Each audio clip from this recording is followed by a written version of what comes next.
सो हम screen share कर तिकडून.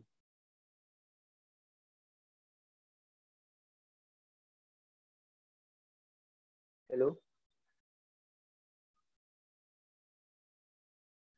फिल्म सोहम, आवाज आ रही है?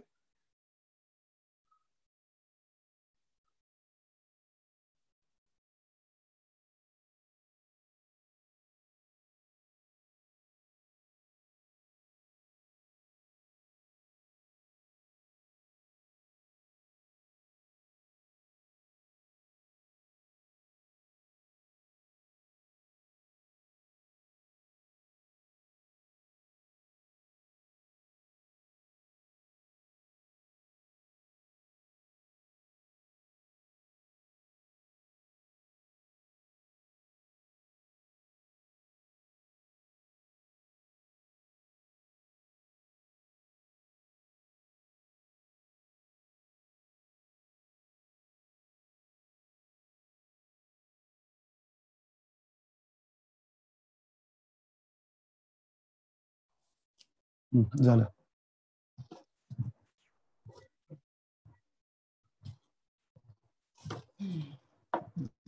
नंतर सध्या तरी अवघड कामात आहे. तर ह्याच्यात नाही दिसलं ना म्हणजे तुमचं स्क्रीन शेअरिंग बंद झालं. जे सगळ्यांना दिसतं ते ह्याच्यात दिसतं. ठीक आहे. मला परत येईल. व्हिडिओच सांगितलं का त्याला बघ काय अलाव करायला? तुम्हाला पोस्ट केलं. चला चालू करू. तीन भुवन में सार वीतराग विज्ञानता शिव स्वरूप शिवकार नमो त्रियोग समारिके.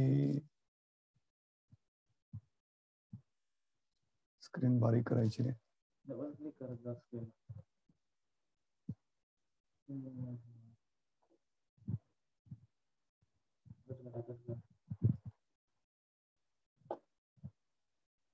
हम कल यहाँ पर जम्बू द्वीप में भरत क्षेत्र और भरत क्षेत्र में नदी पर्वत इन क्षेत्रों के बारे में चर्चा कर रहे हैं. इन क्षेत्रों के बारे में चर्चा करते हुए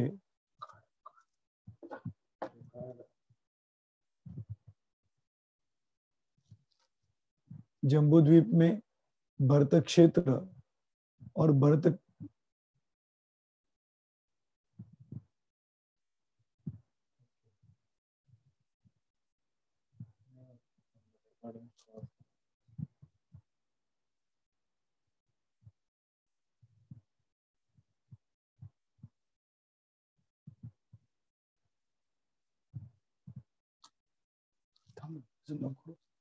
पहिला काढतो. स्क्रीन काढू देत सगळे. अजून 2-3 स्क्रीन काढायचे बस इथंच.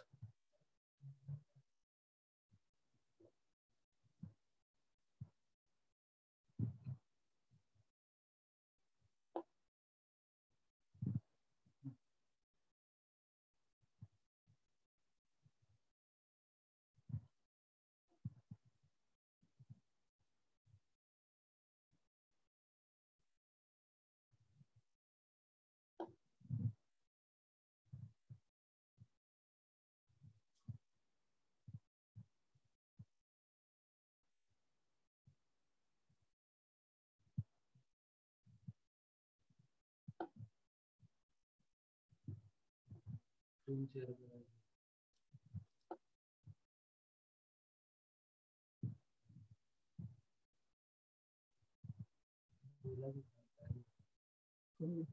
सगळंच होईल.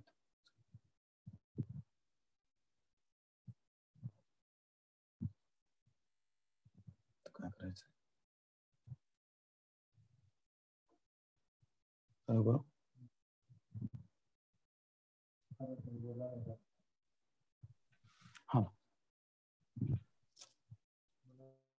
हम कल चर्चा कर रहे थे जम्बू द्वीप में विजयार्ध पर्वत और विजयार्ध पर्वत की दोनों तरफ होने वाले भरत क्षेत्र, इनकी चर्चा कल हमने की थी। और इनकी चर्चा करते हुए कल विजयार्ध पर्वत का विस्तार हम देख रहे थे, और विजयार्ध पर्वत का विस्तार देखते हुए उस विजयार्ध पर्वत पर विद्याधरों की नगरियां और आगे के क्षेत्रों में होने वाली नगरियां और उसके ऊपर होने वाले कूट, इन सब की चर्चा तो आज करनी है। कल तो हमने क्षेत्रों के बारे में चर्चा की थी, उसमें कई लोगों का सवाल उत्पन्न हुआ था कि यह क्या है और कैसे है, तो उसकी चर्चा मैं अभी यहां पर कर रहा हूं।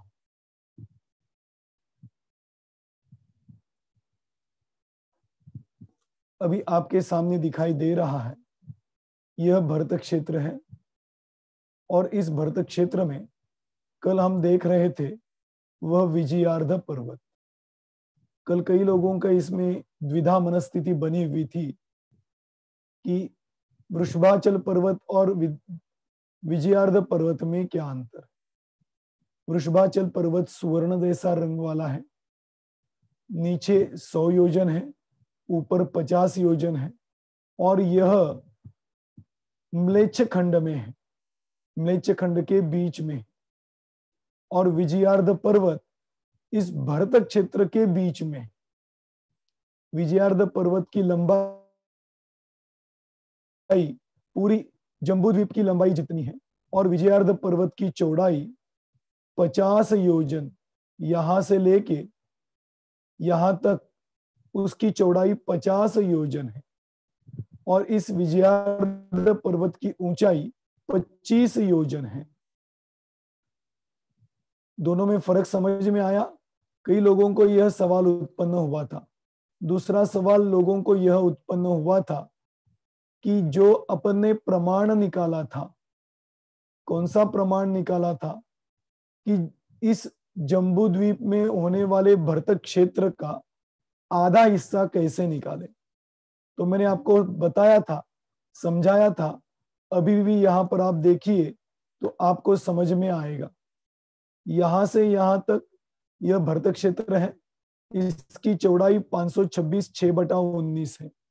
इसके बीचों बीच 50 योजन चौड़ा यह विजयार्ध पर्वत है।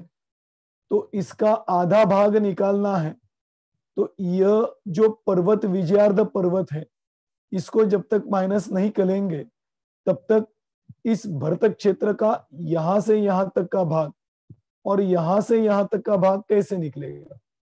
इसलिए इस कोने से इस कोने तक का भाग 526 6/19 है, उसमें से इस विजयार्ध पर्वत को हमने माइनस किया, और जो प्रमाण आया उस प्रमाण को 2 से भाग दिया। यदि 2 से भाग देते हैं तो इस विजयार्ध पर्वत से लेके इस भरत क्षेत्र के उत्तर भाग का प्रमाण निकलता है, और दूसरा आधा भाग जो है यह विजयार्ध पर्वत से लेके लवण समुद्र तक का आधा भाग निकलता है। इस प्रकार से इस भरत क्षेत्र का आधा प्रमाण 526 6/19 में से 50 योजन कम करना है, और बचे हुए प्रमाण को 2 से भाग देना। तो यह ऊपर का आधा हिस्सा और नीचे का आधा हिस्सा, इस प्रकार का प्रमाण निकलेगा। इस प्रकार से यह 2-3 लोगों का सवाल था, उसका जवाब देते हुए हम आगे बढ़ रहे। अब देखिए, यह जो विजयार्ध पर्वत है, यह विजयार्ध पर्वत 50 योजन चौड़ा, 25 योजन ऊंचा। यह विजयार्ध पर्वत 10 योजन ऊंचा जाता है, फिर 10 योजन अंदर की तरफ है, फिर 10 योजन ऊंचा जाएगा, फिर 10 योजन अंदर चला जाएगा, फिर 5 योजन ऊपर जाएगा और 10 योजन चौड़ा होगा। तो इसका हम शिखर देखेंगे तो यह 10 योजन चौड़ा ऐसा उसका शिखर का भाग होता। जैसे ऊपर चढ़े थे वैसे ही नीचे उतरना है। 5 योजन नीचे उतरने के बाद 10 योजन चौड़ा होता है, 10 योजन नीचे उतरने के बाद फिर 10 योजन चौड़ा होता है और फिर 10 योजन नीचे उतरने के बाद भूमि आ जाती है। इस प्रकार से इस विजयार्ध पर्वत का यह प्रमाण बताया गया। इस विजयार्ध पर्वत का यह प्रमाण जो हमने देखा था, उसमें देखा था जो पहली कटनी, पहली सीढ़ी कहो कटनी कहो एक ही भाग, उस पहली कटनी पर जो विजयार्ध पर्वत की पहली कटनी है उस पर विद्याधरों की नगरियां हैं। ये तो मैंने आपको एक सामान्य जानकारी के लिए बताया, इतनी छोटी नगरियां नहीं होती।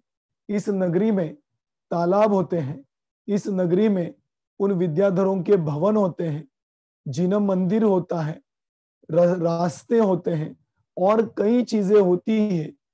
यहाँ पर कई विद्याधरों के घर भी, छोटे बड़े घर भी होते हैं। ऐसी पूरी नगरी यहाँ पर बसी हुई होती। ऐसी कितनी नगरियां हैं? दक्षिण की तरफ 50 और उत्तर की तरफ 60।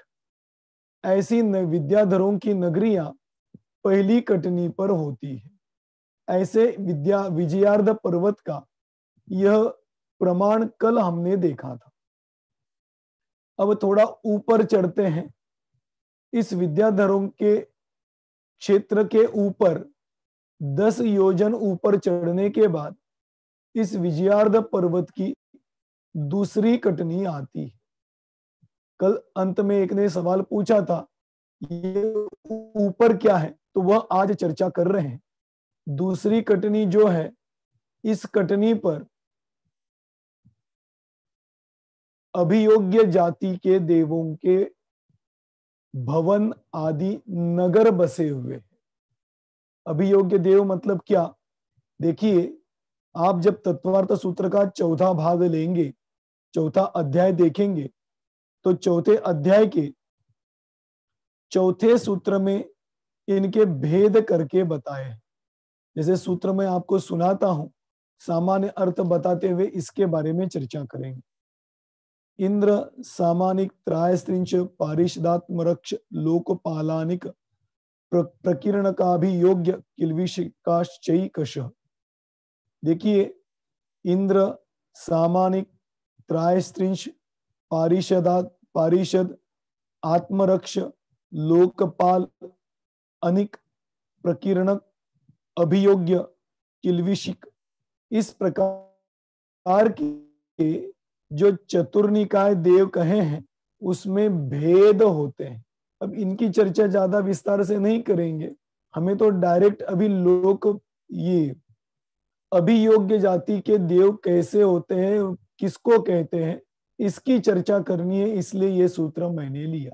तो इसमें अलग अलग इंद्र किसे कहते हैं, सामानिक किसे कहते हैं, पारिषद किसे कहते हैं, आत्मरक्ष, वो आप तत्वार्थ सूत्र में पढ़ना, या हम जब ऊर्ध्वलोक की चर्चा करेंगे तब इसकी चर्चा करेंगे। अभी तो डायरेक्ट आते हैं वो अभियोग्य जाति के देव। अभियोग्य जाति के देव मतलब क्या? जो 4 प्रकार के देव है ना, कौन कौन से? देखिए, व्यंतर, भवनवासी, ज्योतिष्क और वैमानिक, ये देवों के मुख्य 4 भेद हैं। इन 4 भेदों में अलग अलग भेद होते हैं। अलग अलग भेद मतलब एक प्रकार के, जैसे वैमानिक देव ले लो, सौधर्म, ये वहां का इंद्र हुआ। और ऐसे इंद्र, काम करने वाले लोग, सेवा करने वाले लोग, क्या बोलते, बॉडीगार्ड मतलब आत्मरक्षक, ऐसे देवों के एक प्रकार के वैमानिक में 10 प्रकार के भेद होते हैं। और 10 प्रकार के भेदों को हर एक को अलग अलग काम दिया जाता है। जैसे सौधर्म इंद्र है, तो वह इंद्र सब व्यवस्थाओं का प्लानिंग करता है, और सब व्यवस्थाओं का प्लानिंग करते हुए किसको कहाँ भेजना है। जैसे तीर्थंकरों को केवल ज्ञान की प्राप्ति हुई तो कुबेर को बुलाकर समोशरण की रचना करने की आज्ञा देता है। फिर बालक तीर्थंकर का जन्म हुआ तो वहां पर जाके पांडुक शिला पर तीर्थंकरों का जन्माभिषेक कराने के लिए अपने सेवकों को आज्ञाएं देता है। ये तो हुआ सौधर्म इंद्र का कार्य। अब इस सौधर्म इंद्र जब एक जगह से दूसरी जगह जाता है तो उसके, जैसे अपने यहाँ विमान होते हैं, वहां पे विमान वगैरह नहीं होते, वो वाहन देव विमान का आकार बनाकर उन सौधर्मादि इंद्रों को एक जगह से दूसरी जगह लेके जाते। जो विमानों का आकार वगैरह बनाते हैं उनको एक जगह से दूसरी जगह ले जाने का काम करते हैं, उस प्रकार के देवों को कहते हैं अभियोग्य देव। आया समझ में? तो ये इंद्रादिकों को एक स्थान से दूसरी स्थान पर ले जाने के लिए विमान आदि की व्यवस्था करने वाले योग देवों को अब सौधर्मादि इंद्र के सेवक होते। ऐसे अभियोग्य जाति के देवों के नगर यहां पर बसे हुए। मतलब ये मैंने जो बताया था ये ध्यान देना, वो इंद्र के पास तो उनके भवन तो है ही, लेकिन यहां पर उनके एक्स्ट्रा भवन है। ऐसे अभियोग्य जाति के देवों के नगर इस दूसरी कटनी पर बने हुए हैं। जैसे यहां पर दूसरी कटनी पर अभियोग्य जाति के देवों की रचना है, ऐसे ही उत्तर की तरफ जो दूसरे नंबर की कटनी है उसके ऊपर भी अभियोग्य जाति के देवों के भवन आदि होते हैं। ऐसे दूसरी कटनी पर इन देवों के भवनों की रचना होती। पूरे के पूरे विजयार्ध पर्वत की बात है। ये तो मैंने एक प्रतीकात्मक आपको दिखाया। इतना नहीं, ये पूरी की पूरी दूसरी कटनी इसी से भरी पड़ी है। और सिर्फ भवन नहीं, वहां पर फिर तालाब भी होंगे, वहां पर गार्डन भी होगा, उनके घूमने के लिए बढ़िया बढ़िया वन भी होंगे। ऐसी सब व्यवस्थाएं इस दूसरी कटनी पर होती है। जो दूसरी कटनी दक्षिण की तरफ भी होती है और दूसरी कटनी उत्तर की तरफ भी होती है। इन दो कटनियों पर इन अभियोग्य जाति के देवों के नगर आदि बसे हुए। पहली कटनी पर विद्याधरों के नगर है, दूसरी कटनी पर अभियोग्य जाति के देवों के नगर है। अब बची यह तीसरी कटनी जो ऊंचाई में 5 योजन ऊंची है और चौड़ाई में 10 योजन चौड़ी है। ऐसी यह विजयार्ध पर्वत की तीसरी कटनी है, जो कि शिखर भी आप कह सकते। इस कटनी पर अब देखना, ध्यान देना, यह जो कटनी है इस कटनी पर 9 प्रकार के कूट होते हैं। कूट मतलब उसी पर्वत का एक ऊंचा टीले जैसा हिस्सा, इसको कहते हैं कूट। ये इस प्रकार के ये कूट होते हैं। ऐसे कितने कूट है? तो इस विजयार्ध पर्वत पर 1 2 3 4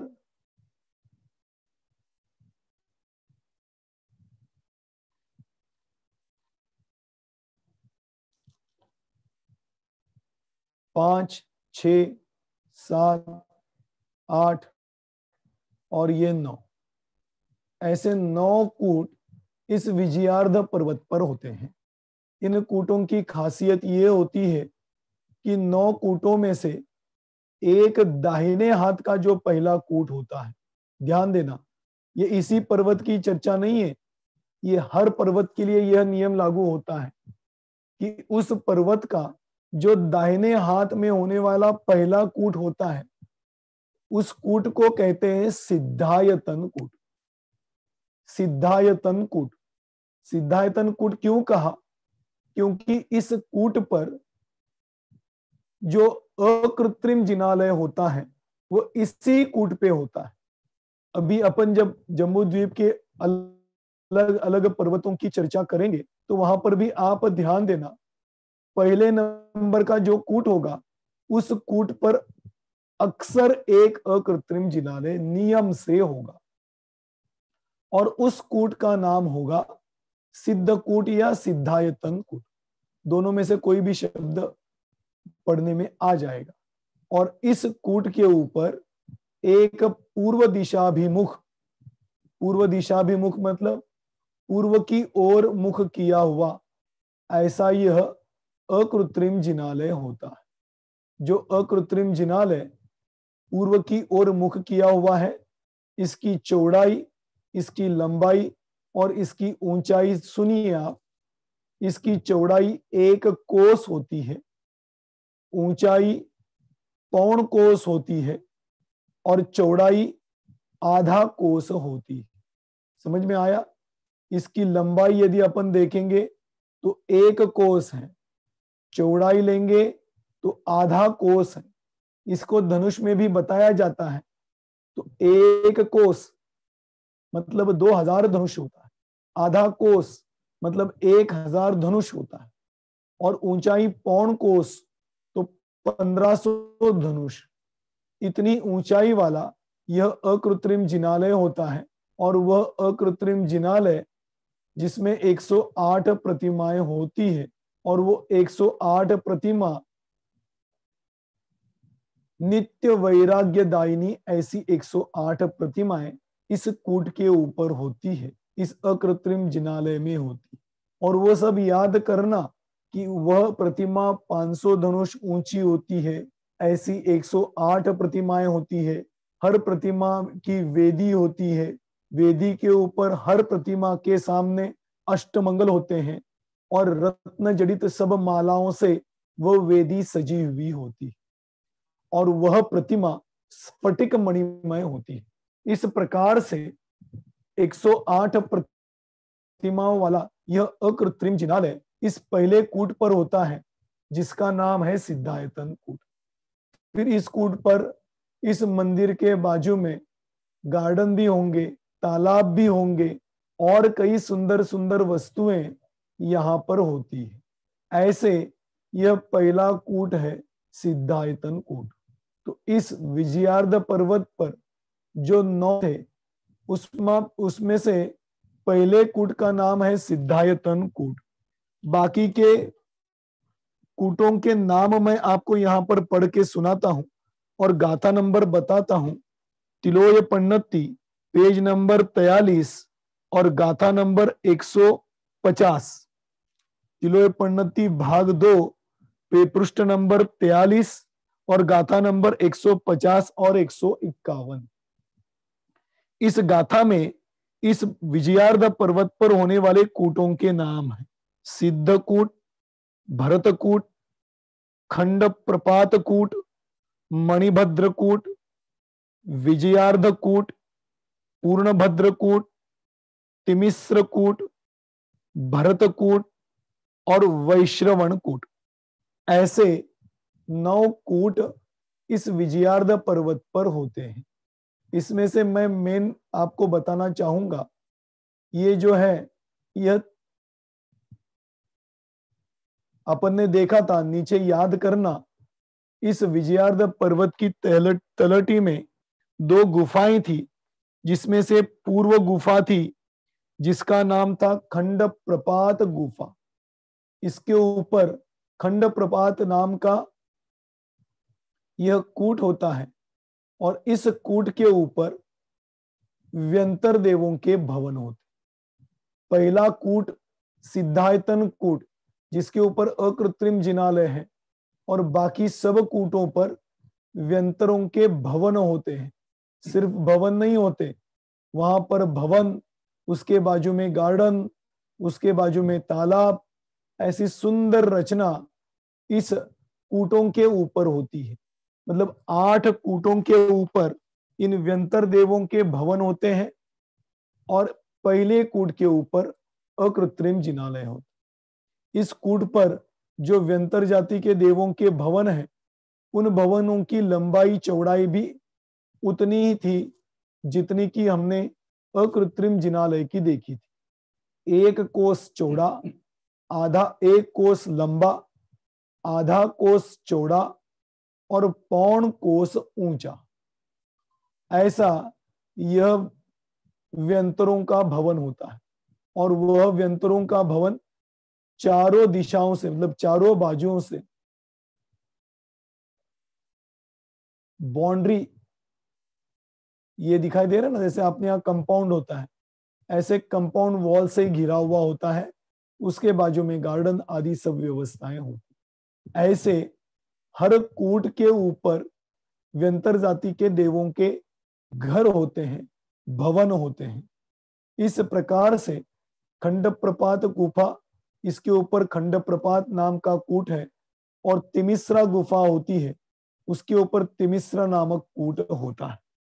और इस तिमिश्रा नामक कूट और खंड प्रपात नामक कूट, इसके देवों के भी नाम बताए हैं।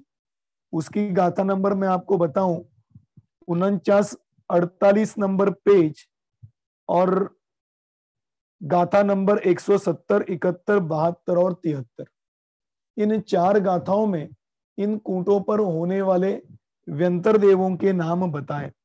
जैसे मैं आपको डायरेक्ट एक एक के नाम बताऊं, खंड प्रपात, इस कूट के ऊपर नृत्यमाल नाम का देव होता है, और तिमिश्रा, इस कूट के ऊपर कृतमाल नाम का देव होता है।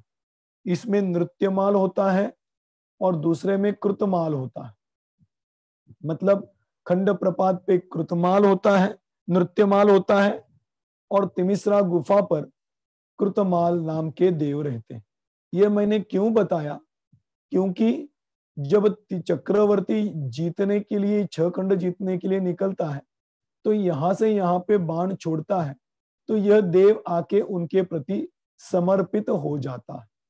इस प्रकार से यह विजयार्ध पर्वत और विजयार्ध पर्वत के ऊपर यह अकृत्रिम जिनालय और व्यंतर देवों के भवन, ऐसे अलग अलग व्यवस्थाएं इस अंतिम कूट के ऊपर, अंतिम वेदी के ऊपर होती है। ऐसी इस विजयार्ध पर्वत की रचना होती।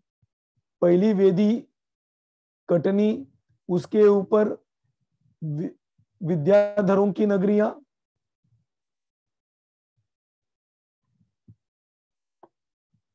दूसरा जो कूट है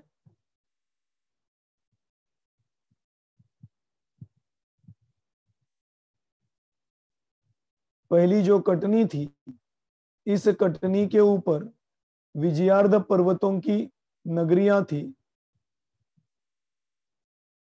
दूसरी कटनी के ऊपर अभियोग्य जाति के देवों की नगरियां थी, और तीसरी कटनी के ऊपर 9 प्रकार के कूट, जिसमें पहले कूट में जिनालय, कूट के ऊपर जिनालय था, और बाकी के कूटों के ऊपर व्यंतर जाति के देवों के भवन।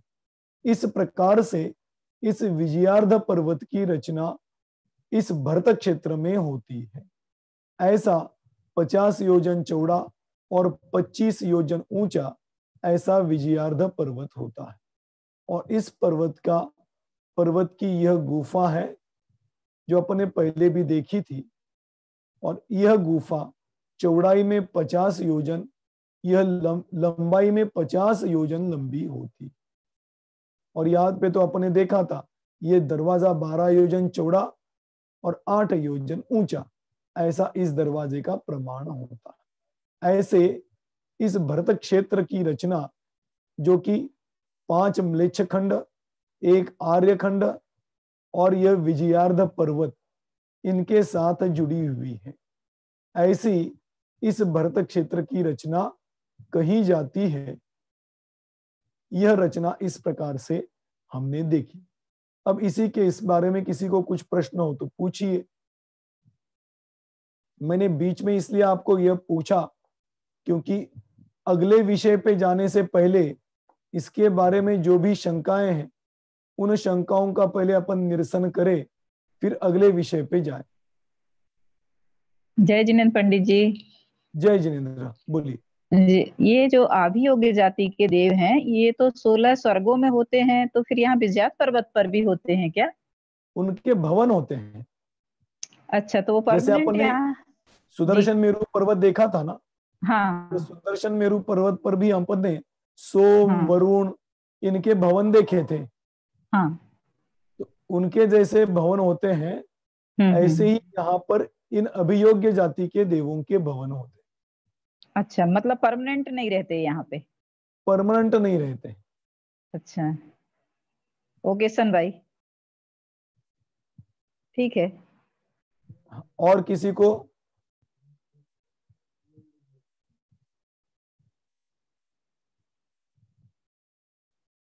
और किसी को? सोहम?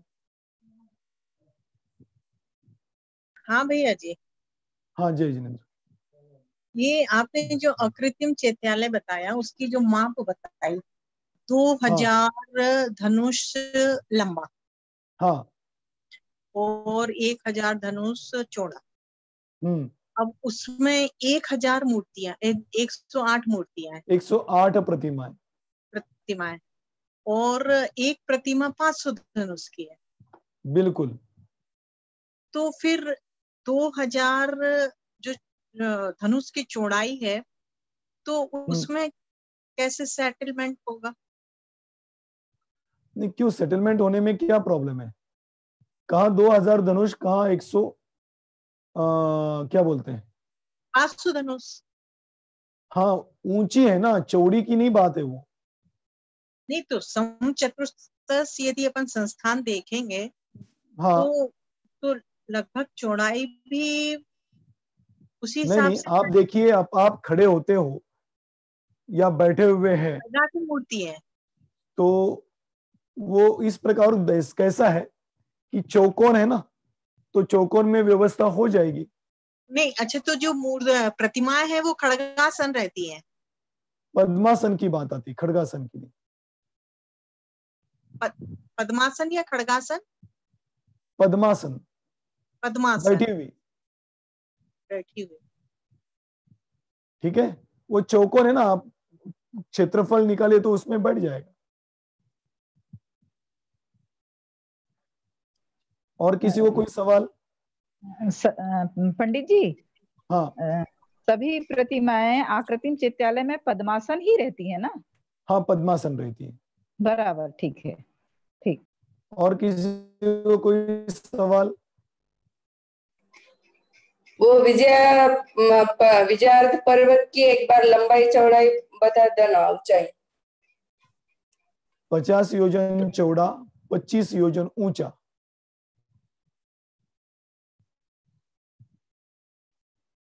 और लंबाई में पूरा भरत क्षेत्र जितना। ठीक है, और किसी को? हाँ जय जिनेन्द्र।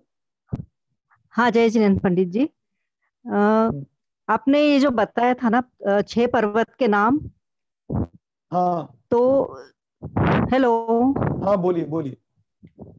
हेलो? हाँ हाँ, बोलिए, तो मुझे इसमें तो आवाज आ हिमवन रही है। पर्वत से 3 नदियां निकलती है। हाँ हिमवन पर्वत से 3 नदियां निकलती है, ऐसा बताया था आपने। बिल्कुल सही है ना। तो आपने तो सिर्फ गंगा और सिंधु बताया। अभी तो तीसरी अपन नदी भरत कौन? क्षेत्र की चर्चा कर रहे हैं, अभी हिमवन पर्वत कहाँ आया अभी? अभी अच्छा, तो भरत पहले क्षेत्र। क्षेत्र की चर्चा कर रहे हैं। देखिए, जम्बू द्वीप में 7 क्षेत्र और 6 पर्वत है, और उसको अपन क्रम क्रम से आगे बढ़ेंगे। अभी पहले की चर्चा चल रही है, अपन तो अभी पहली में है। हिमवन पर्वत तो दूसरी में जाने के बाद समझ में आएगा। तो अभी तो भरत क्षेत्र की चर्चा कर रहे हैं, इस क्षेत्र के बाद अपन हिमवन पर्वत की चर्चा करने वाले हैं। इसलिए अभी हिमवन पर्वत की चर्चा ही नहीं की। मैंने तो गंगा और सिंधु नदी सिर्फ भरत क्षेत्र का प्रमाण बताया, हिमवन पर्वत का तो प्रमाण ही नहीं बताया मैंने अभी आपको। ठीक है, और किसी को सवाल हो तो पूछिए। हाँ, जय जय जय जिनेन्द्र पंडित जी, जय जिनेन्द्र। ये मुझे 9 कूट के नाम एक बार रिपीट कर दीजिए, मेरे 3 नाम छूट गए हैं उसमें, तो मैं फिर नोट डाउन कर लेती हूँ। कर लीजिए। हाँ जी। देखिए मैं बताता हूं।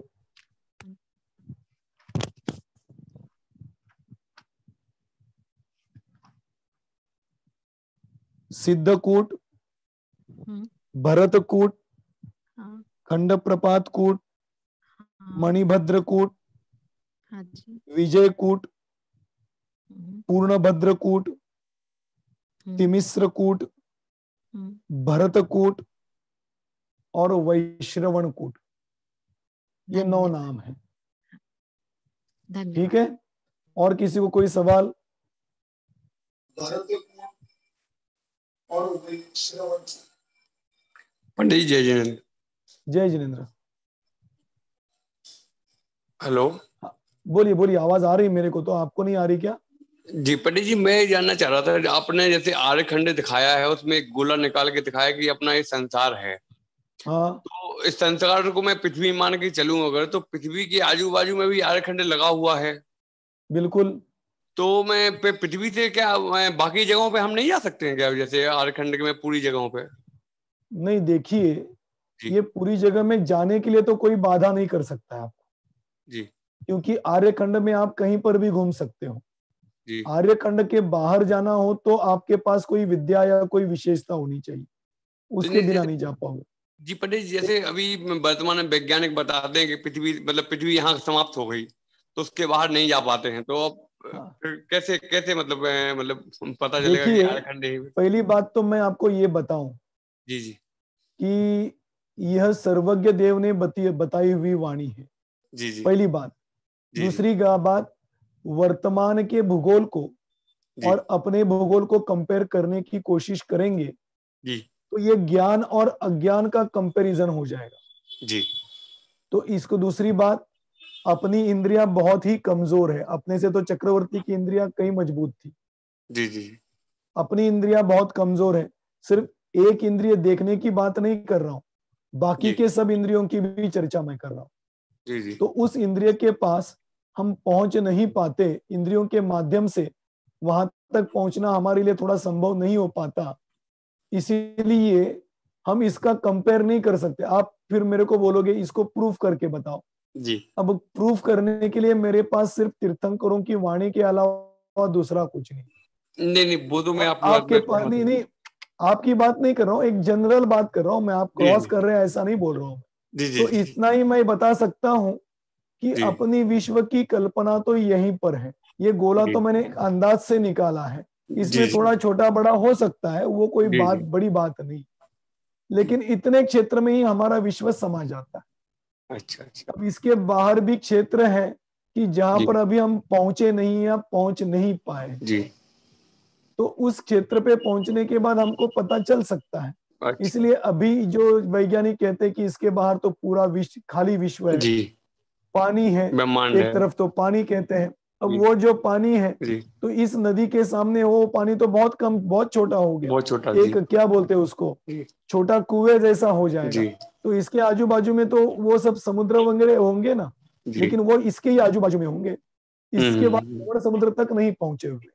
जी ऐसा मेरा कहने का मतलब था। अच्छा, मैं पंडित जी एक सवाल और था कि जैसे ब्रह्मांड में ये सूर्य चंद्रमा ये सब दिखते हैं, तो ये तो फिर मैं मतलब इसमें अगर चंद्रमा पे कोई व्यक्ति पहुंच जाता है तो उसको तो फिर पूरा जम्बूद्वीप दिखाई देना चाहिए। लेकिन वो चंद्रमा पे पहुंचा कहाँ है? नहीं, मैं पहुंचा नहीं हूं, मैं कह रहा हूं अगर पहुंच जाता है तो। हाँ, आपको यदि पहुंचना हो जी तो आपको देवगति में जाना पड़ेगा, जी जी और देवगति में भी जाके सूर्य और चंद्र जो विमान है, उस जी जी विमानों में जन्म लेना पड़ेगा, तो आप चंद्र पे पहुंच जाओगे। अच्छा जी अब यहां से मनुष्य गति से आप चंद्र पे पहुंचना हो तो बड़ा मुश्किल काम है। जी जी सामान्य मनुष्य बन के जन्म लेते हैं हम, तो जी हमें चंद्र सूर्य तो सिर्फ देखने के लिए मिल सकता है, वहां पे पहुंचने के लिए नहीं मिल सकता। बिल्कुल उसके लिए कुछ विद्या तो चाहिए, या तो मुनिराज बनना पड़ेगा कि जो जी आहारक रिद्धि के द्वारा इधर उधर घूम सकते हैं, जी या अलग अलग विद्याओं के द्वारा घूम सकते हैं, जी ऐसे कुछ बने तो पहुंच सकते, उसके पहले नहीं पहुंच सकते। जी अब ये चर्चा भी है कि जी ज्योतिष देव जो होते हैं, जी वह जी यहाँ पे बीच में सुदर्शन मेरु पर्वत की परिक्रमा लगाते हैं। तो ये सूर्य, चंद्र, ग्रह, नक्षत्र और तारा, जी ये पांचों इस सुदर्शन मेरु पर्वत की परिक्रमा लगा रहे हैं, और वो जी यहाँ से ऊपर है। अच्छा इतना तो मैं कह सकता हूं, जी लेकिन अभी कोई विमान वहां तक नहीं पहुंचा और जा भी नहीं सकता, जी क्योंकि जब बिल्कुल तक वो देवगति का जीव नहीं बनेगा, तब तक जी उस विमान में प्रवेश करने को उसको कोई चांस नहीं। अनुमति ही नहीं है, सही बात है। ठीक है? जी जी और पंडित किसी जी। को सवाल हो तो पूछिए, नहीं तो फिर अपन रुकते हैं। है किसी को कोई प्रश्न? जय जिनेन्द्र पंडित जी। जय जिनेन्द्र। पंडित जी, मैं पहले भी वो वीडियो इस व्हाट्सएप ग्रुप में पूछी थी, जब ये नासा वगैरह जब फोटोज निकालते तो ये खाली वो सर्कल जो आपने डाला उतना ही दिखता है क्या? हो उतना ही आता है। तो इस उतना ही सीमित है, उनका नजर तो उतना ही है। वो मतलब उतना ही नहीं, हो सकता है वो उससे भी छोटा भाग आता होगा। अभी अच्छा, ये पूरा कितना बड़ा है मैंने तो कल्पना से बोल दिया, क्योंकि इसका वर्तमान में बताए हुए भूगोल का प्रमाण शास्त्रों में नहीं मिलता। ओके। ये तो अपने समझने के लिए मैंने आपको दिखाया। तो ये तो वो सर्किल थोड़ा फोटो बड़ा भी होगा, थोड़ा छोटा होगा, तो में फोटो इसका अंदर का भाग का भी निकला होगा, इसके थोड़े से ओके बाहर भाग का भी निकला होगा, लेकिन ओके, इतना कह सकता हूं कि जम्बू द्वीप का नहीं निकला है। नहीं आता। ओके, उतना ही सीमित है। बस। Thank you Pandit ji, thank you. ठीक। और किसी को तो पूछिए थे, तो फिर रुक जाते हैं अभी। हाँ पंडित जी, हेलो। हाँ हाँ ये जो बोलिए। येलो कलर का पर्वत दिख रहा है इधर कैमरे में, ये हिमवन हाँ पर्वत है ना? नहीं नहीं, ये जो येलो येलो कलर का कलर, ये नहीं, आगे। इसके पीछे वाला, हाँ अभी स्क्रीन ये को आप हिमवन छोटा पर्वत करेंगे है, ना? बिल्कुल सही है। हाँ, तो यहाँ से 3 नदियां गिरती, गंगा और सिंधु ये इधर कल अपन गिरती है। चर्चा करने वाले हैं, आप कल क्लास में आइए। कल अपने को ओके। पूरा हिमवन पर्वत की पूरी कक्षा हिमवन पर्वत के ऊपर चलेगी। अच्छा। उसमें भी बहुत कुछ सुनने लायक, देखने लायक और समझने लायक है। ठीक है पंडित जी। अभी बताऊंगा तो फिर कल क्या बताऊंगा, इसलिए कल इसकी चर्चा विस्तार से करेंगे। तीनों नदियों का प्रमाण, तीनों तीनों नदियां कहां से निकलती है, कैसे बहती है, सब चर्चा कल करेंगे। ठीक है, तो अभी सबके सवाल मेरे अंदर से खत्म हुए होंगे। तो इस प्रकार हेलो से, पंडित जी। हाँ हेलो। बोलिए। जय जिनेन्द्र जब ये बोलिए। अपने जैसे मनुष्य पराय के लोग चंद्र के विमान तक नहीं पहुंच सकते, तो ये जो वैज्ञानिक अभी बताते हैं कि वो चंद्र पे जाके आया, ऐसा है, वो पहले गया, ये दूसरे गया, तो वो क्या है फिर? ये मेरे को तो पता नहीं, मैं तो नहीं गया उनके साथ।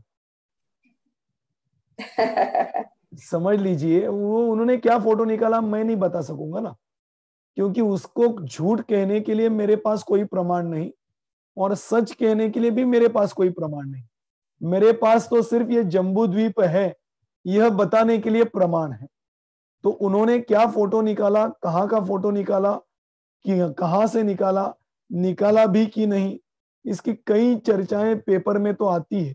कई बार तो ऐसा है, वो नील आर्मस्ट्रांग और केल्विन होल्ड्रिन गए थे, वो तो एक स्टूडियो में किया हुआ वीडियो था, ऐसे बताते। कोई कहते हैं वहां पे उन्होंने जो झंडा गाड़ा था वो फहरा रहा था, तो वहां पे हवा ही नहीं, तो वो कैसे फहरा रहा था। अब ये सच झूठ कहना यह हमारे को संभव नहीं। हम तो इतना कह सकते हैं कि ये जम्बू द्वीप है, और उन्होंने जम्बू द्वीप का फोटो नहीं निकाला। इसके अलावा कुछ कह नहीं सकते उन्होंने किसका फोटो निकाला, कितना फोटो निकाला और इतना ही क्यों निकाला, ये हम नहीं कह सकते।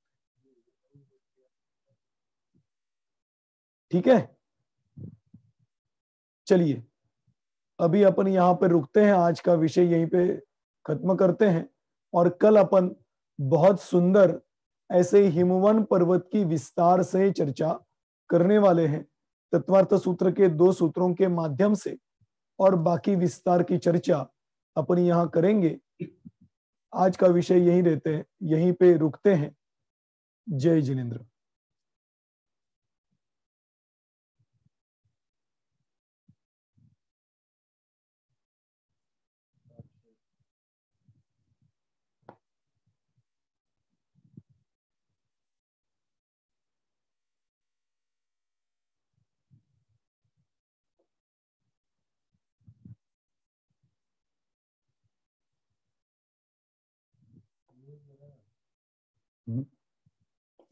खेलो खेलो।